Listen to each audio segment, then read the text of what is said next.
Taino History. We bring you this series. Who were the Puerto Rican caciques?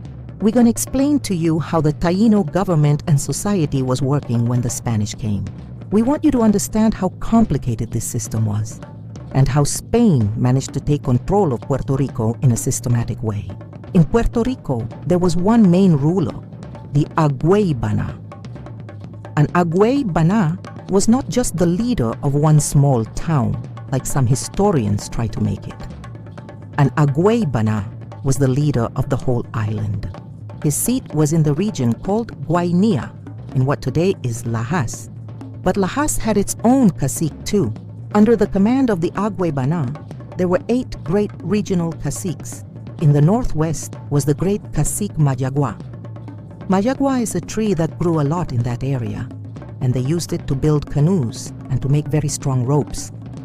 The wood was also good for construction. In the northeast was the great Cacica Yuiza, one of the few women who managed to be leader of a cacicazgo.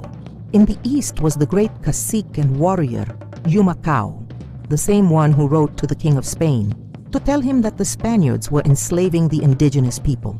In the mountains was the great cacique and warrior Orocobix, who they used to call the Lord of the Mountain of Gold.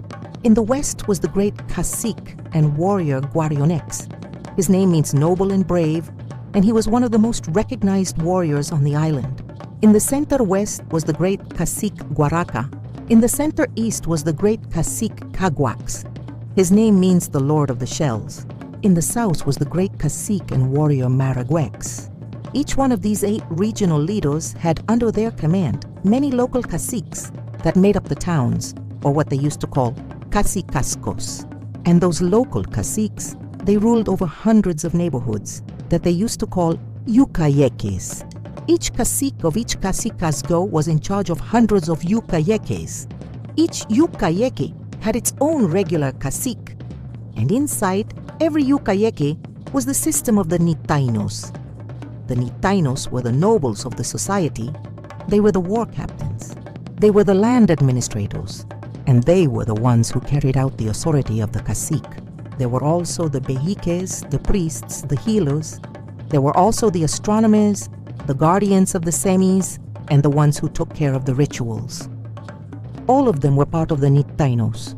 There were also the messengers and the navigators, chosen by the nitainos. They were always young and skillful. There were also the players of batu, the alcohol and potion makers. Tainos make alcohol out of sugarcane and fruit. They were athletes from all over the island who had a semi-religious role. They belonged to the nitainos and were honored as ceremonial interpreters. Under the nitainos was the skillful people, the artisans, the ones who worked with their hands. They were the potos, the stone carvers, the weavers of natural textiles, the builders of canoes, the farmers and the agricultural specialists, the ones in charge of taking care of the canucos, the fishermen and the hunters, the providers of meat, fish, and seafood, the midwives and the healers, women specialists, women who worked together with the bejiques, the funeral guardians, the protectors of the semis, of the burials, and of the ancestral caves where the funeral ceremonies were held, like in the Cueva del Indio that years ago was called Coabay, and it was the funeral center of the Tainos, where the spirits of all the dead of the island used to go live. And last, you're gonna know the story of the Naboria, the big base of workers who planted, carried, built, rode, and gathered. They were all the regular Tainos, the ones who kept that whole complex system going. If you look at a map of Puerto Rico, you'll see that most of the towns already existed in Taino times. What changed were the administrators. The names in many cases were kept because the people resisted losing their identity. Other towns were new colonial divisions created to control the land better. In this video series, you're going to discover that many towns keep their original names. You're going to understand how many cacicazgos and yucayeques there were in all the towns of the island, and who were the caciques that led them. We're also going to discover which of those caciques were taken into slavery with their people, and which caciques escaped to the mountains of Puerto Rico and to the nearby islands.